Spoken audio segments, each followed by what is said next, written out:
Imagine this. My friends, let's start with a bold thought experiment. Imagine that you are one of the greatest minds of our time. Your name is Mary, and you're standing in the field of neuroscience. How to describe it? Let's just say, if you picture the collective wisdom of all the world's scientists as a starry sky, then you are the neutron star, not the brightest, but with a gravitational pull so immense that all the other stars can't help but orbit around you. Your life's work is dedicated to one thing, something we see every day, yet remains shrouded in mystery: color. But you are a person of deep contradictions. You are a preeminent expert on color, yet you are, for all intents and purposes, colorblind. Not in a biological sense, of course, but as a result of a deliberate choice. For as long as you can remember, you have lived in a world custom built for you, a world that is absolutely, purely, 100% black and white. Let's take a tour of your home. In this room, there is no color, only grayscale. The walls are varying shades of gray. The floor, a checkerboard of black and white. The blanket on your bed is pure white. The sofa you sit on is charcoal black. The academic tomes on your bookshelf, heavy enough to be weapons, are filled with diagrams and charts, all rendered using exquisite grayscale printing.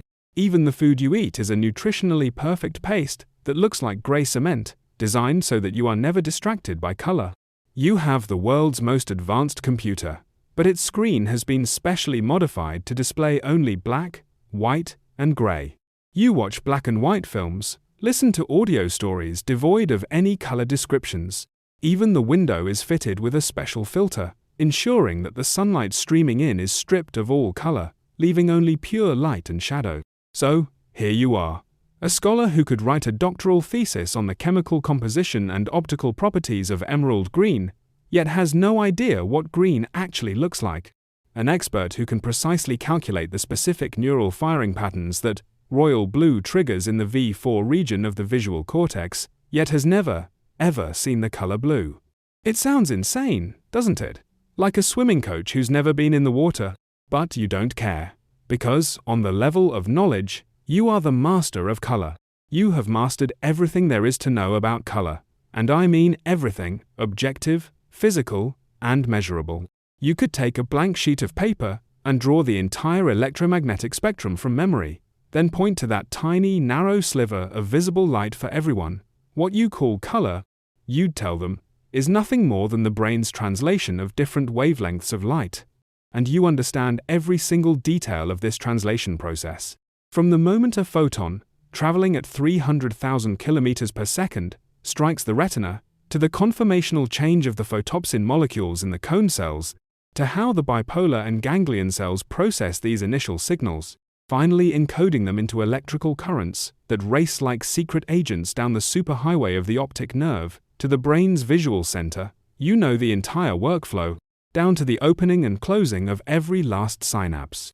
It's no exaggeration to say that, if someone were to watch a beautiful sunset in front of you, though you couldn't see it, you could close your eyes, read their brainwaves with your instruments, and say, "Ah, the color you are currently perceiving is a mixture of scarlet, with a wavelength of 650 nanometers, and orange, at 590 nanometers. It is currently activating the neural cluster in region AX735 of your brain at a frequency of 230 million times per second. When it comes to color, you know everything, except what it feels like to experience it." It was on an afternoon, just like any other, an afternoon you had lived through countless times before.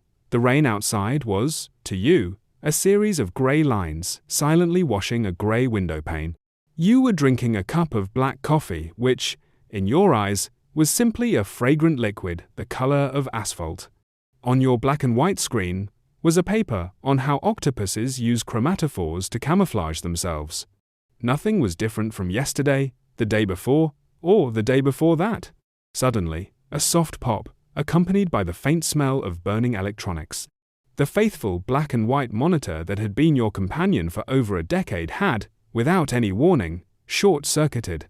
The screen flickered a few times, like the last glimmer of light in a dying man's eyes. Then, it went dark.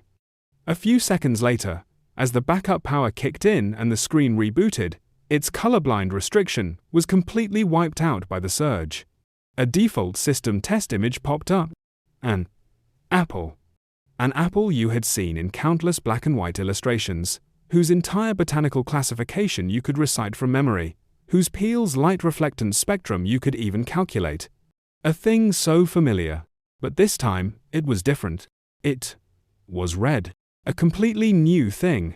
Something you had never seen before. Something that couldn't be defined by any data in your knowledge base. Detonated in your consciousness like a bomb. The light, with a wavelength of about 680 nanometers, traveled through the gray air of your room and entered your pupils unobstructed. It was like a key you had studied your entire life but had never once used, and in that instant, it slid perfectly into the lock of your cone cells. Click. A door you never even knew existed was thrown wide open. And so, this top expert, who knew every physical and physiological detail about the color red, in this decisive moment of seeing it for the first time, did she learn anything new? Or was this shocking experience, for her, nothing more than an, "Oh, so this is the feeling that corresponds to the thing my books define as 680 nanometers"? Was it just a confirmation of knowledge she already possessed, finally matched with a sample? Does that question feel like it's tying your brain in a knot? It's a lot to take in, right? If you find this story intriguing, if you can feel your own mind starting to fire on all cylinders, then that means we're kindred spirits. Creating thought-provoking content like this involves a ton of research and endless brainstorming, and it isn't easy. So, ladies and gentlemen, if you'd be so kind, please take a moment to use those world-changing fingers of yours to give this video a like and subscribe. Every bit of your support is the fuel I need to keep digging deep into these fantastic thought experiments. Thank you all. Alright, let's turn our camera back to Mary. She's still frozen in front of that red apple. This tiny little apple is about to create a massive crater in the history of human thought, one that no one can ignore. Before we reveal the details of the epic battle that has raged between two schools of philosophy for decades, let's not rush. Let's leave Mary with her red apple for a moment. I believe she needs some time to process the, well, let's call it the Millennium Bug. Or rather, the Millennium Red that just appeared in her supercomputer of a brain. Let's pull the camera out of that black and white room and bring it back to our own world, a world that is sometimes vibrant and colorful, and other times messy and awful. Why? Because the ultimate puzzle that Mary encountered, that vast chasm between knowing and seeing, is something that every single one of us experiences, in different ways, at different stages of our lives. I call this universal phenomenon the knowledge experience gap. This gap is the canyon that lies between the books we've read, the lessons we've learned, and the moments we have truly lived and felt. Sound a little abstract? Not at all. Let me give you a few examples, and you'll quickly realize that you are intimately familiar with this gap. Let's start with something light. Love. You can be a know-it-all when it comes to relationship theory. You could have 3 terabytes of tutorials on the psychology of love on your hard drive. You can recite the 4 types of attachment theory backward and forward. You can even write logically sound, eloquently phrased reports for your heartbroken friends, pointing out the fundamental flaws in their relationships. On a knowledge level, you are a walking encyclopedia of love. But all of this knowledge, one day, will become utterly useless. That day, you might just be in a random coffee shop, hiding from the rain, and then you see someone sitting by the window, quietly reading a book. The sunlight, breaking through the clouds after the storm, casts a golden halo on their hair. Your brain, that supercomputer that can normally multitask 8 different things at once, suddenly has its RAM completely filled by a single, looping GIF. The slow-motion replay of their smile as they looked up. Your carefully constructed vocabulary instantly shrinks to 3 words.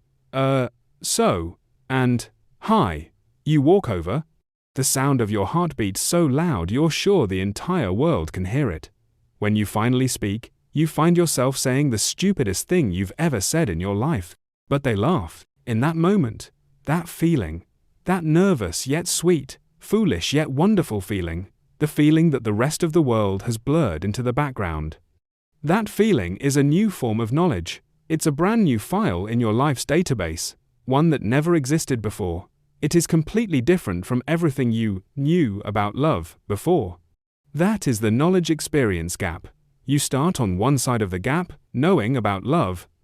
It's only when you live it that you finally cross over to the other side, to the realm of experience. Now let's talk about something heavier: grief. A psychology textbook will calmly and objectively tell you that when facing a loss, people typically go through 5 stages: denial, anger, bargaining, depression, and acceptance. You know this flowchart. You might even use it to comfort others. Don't worry, you're just in the anger stage. It will pass.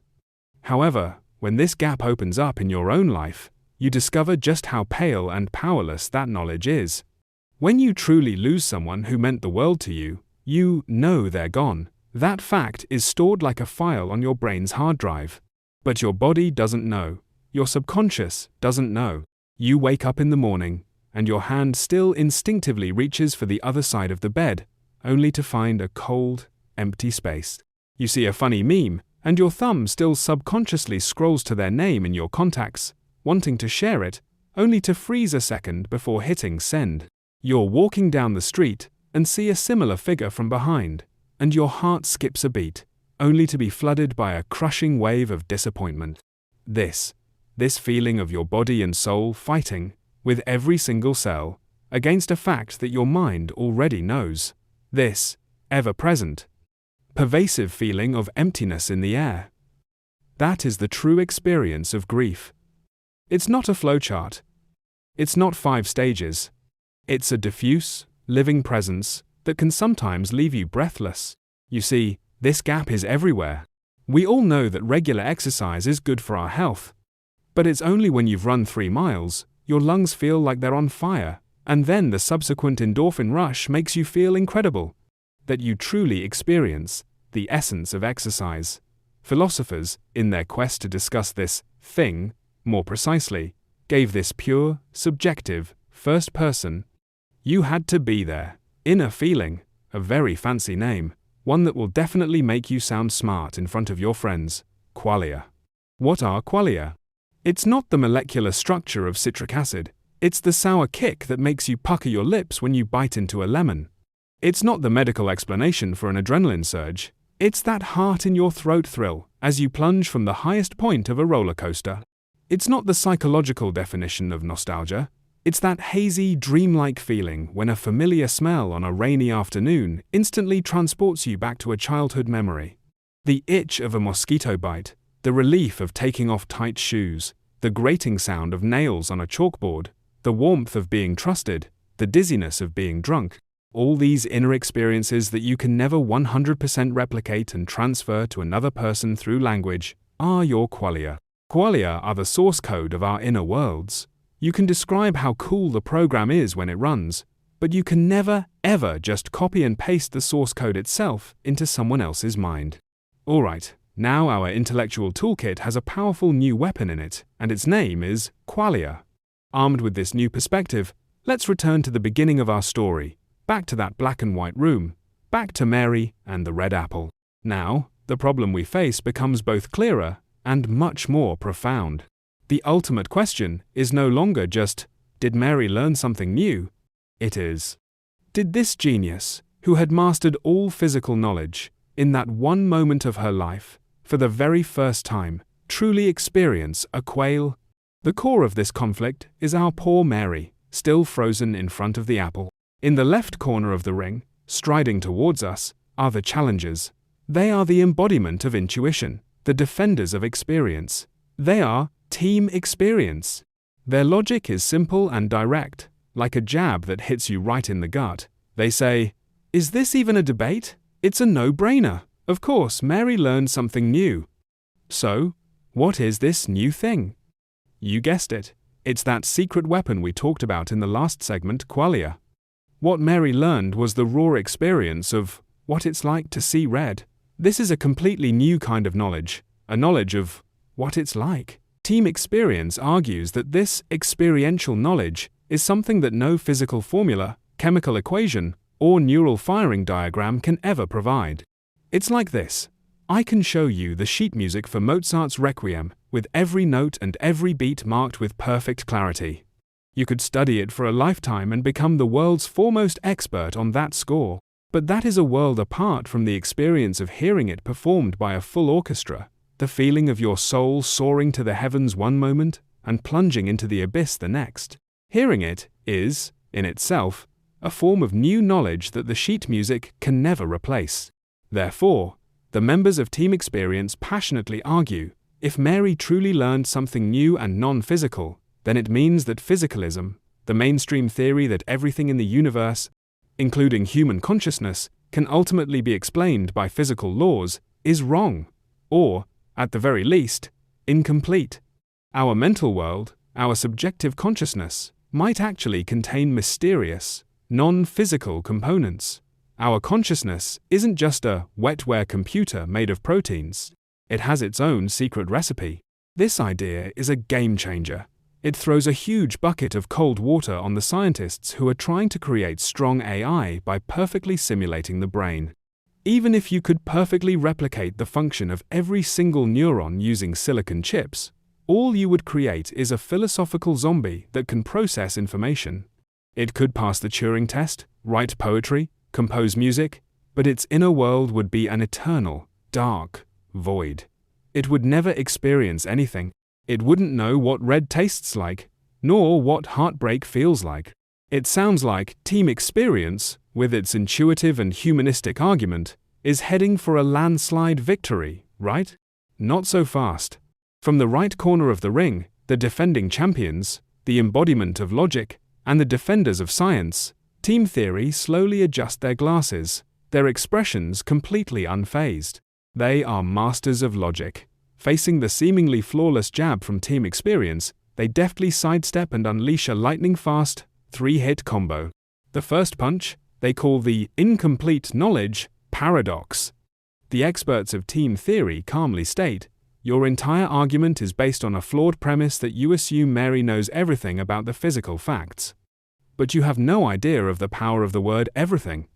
They use an analogy. Suppose I give you the world's most perfect map of a city, accurate, down to every single brick and every single leaf. Is that map the city itself?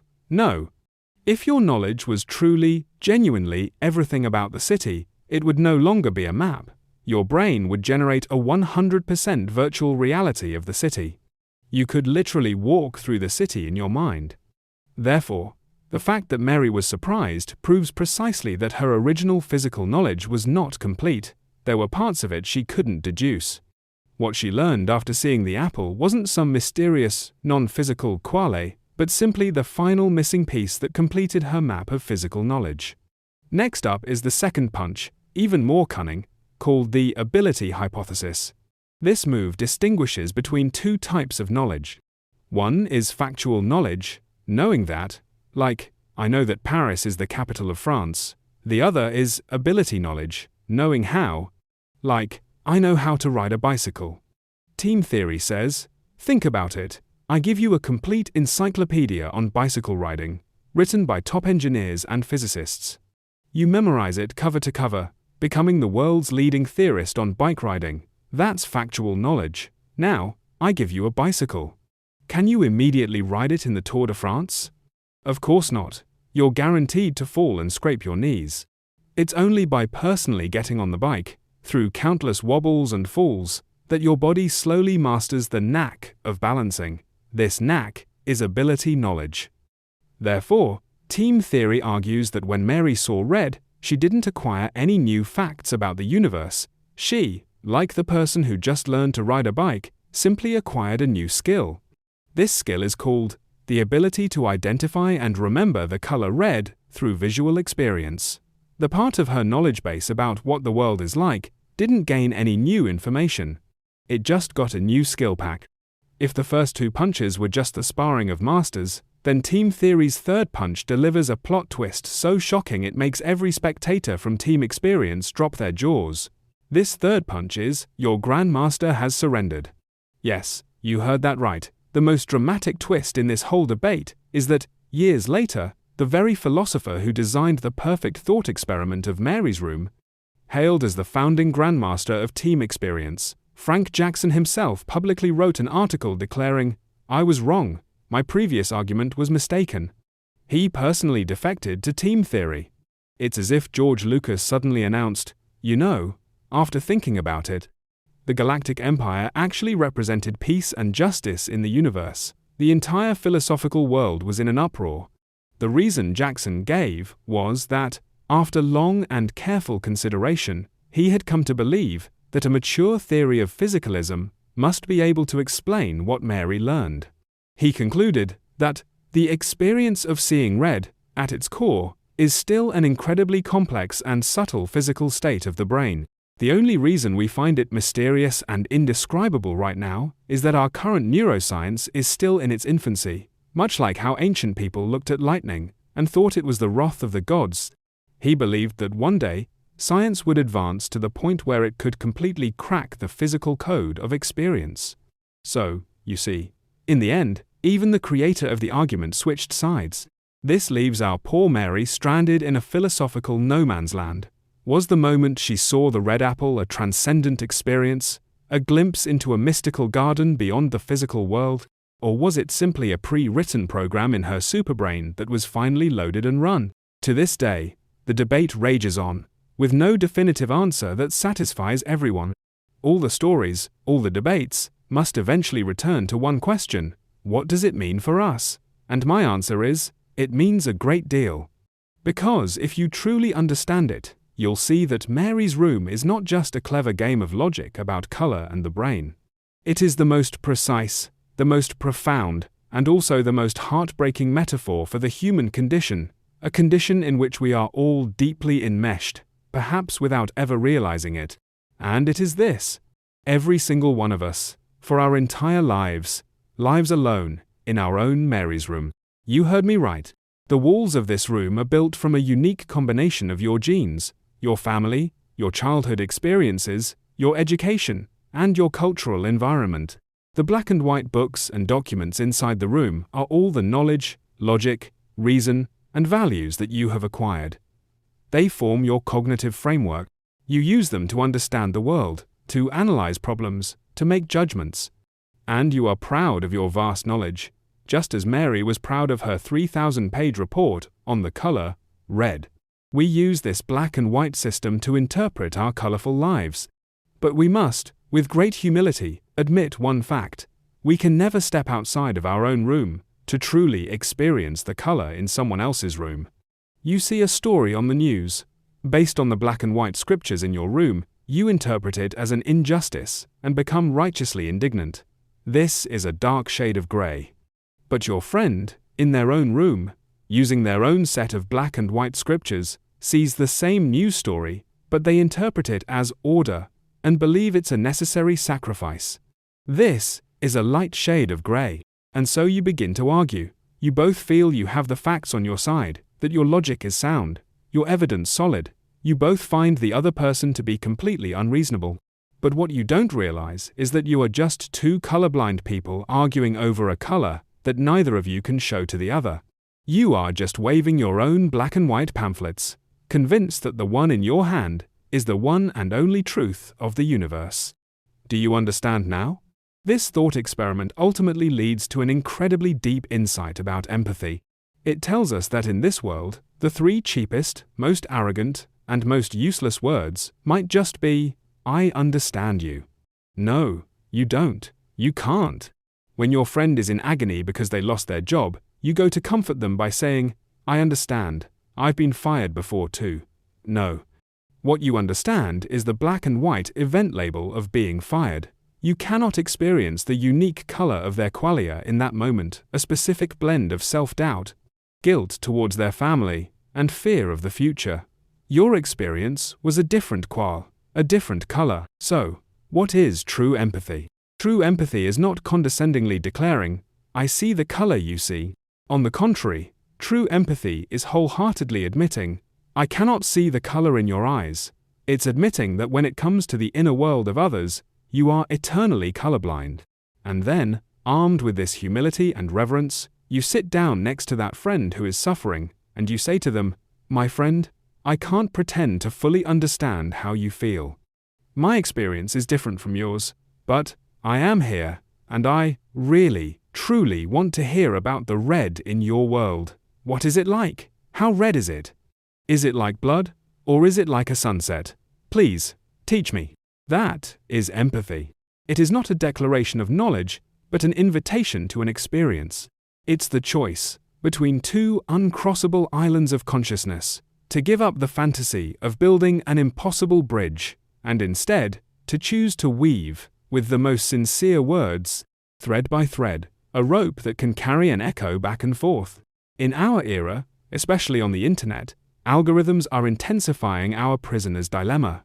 They constantly feed us the black and white books we like to read, the ones we agree with, making our rooms more comfortable, our bookshelves fuller, and our opinions more rigid. We become more and more certain of our own grayscale theories about the world, and at the same time, we become more impatient and dismissive of the colors that exist outside our own window. We are all in our own rooms, shouting through megaphones at the world outside, but no one is willing, or even able, to truly listen to the faint, unique song coming from another room. So, let's go back to the original question. What did Mary actually learn? Perhaps the most important thing she learned had nothing to do with the color red. She learned that the end of knowledge is the beginning of experience. She learned that the boundary of logic is the infinity of feeling. She learned the most precious quality of all, humility. The first-hand experience that no matter how many objective truths a person has mastered, they should never, ever be quick to judge or dismiss another person's subjective world. In the end, Mary's room is not a prison. It's a mirror. It reflects the beautiful, frustrating, and profound solitude of being a conscious self. And acknowledging that solitude, acknowledging that we are all confined to our own rooms, is the one and only path toward true understanding and connection. Because it is only when you become aware of the wall that you think about knocking on it, or maybe even trying to open a window. Our ultimate goal is not to make everyone see the same color. What a boring world that would be. Our goal is to cherish and stand in awe of the mysterious fact that we can never see the same color. And then, holding on to that cherished mystery, to walk towards another person, whether it's your partner, your parent, your friend, or even your enemy, and, filled with the most genuine curiosity, ask the most important question of all. What does your world look like? Can you tell me about your colors? And that's the story from the Shadow Mythos Tavern of Thought Experiments for tonight. We're closing up now. You're welcome to come back anytime. Good night, my friends.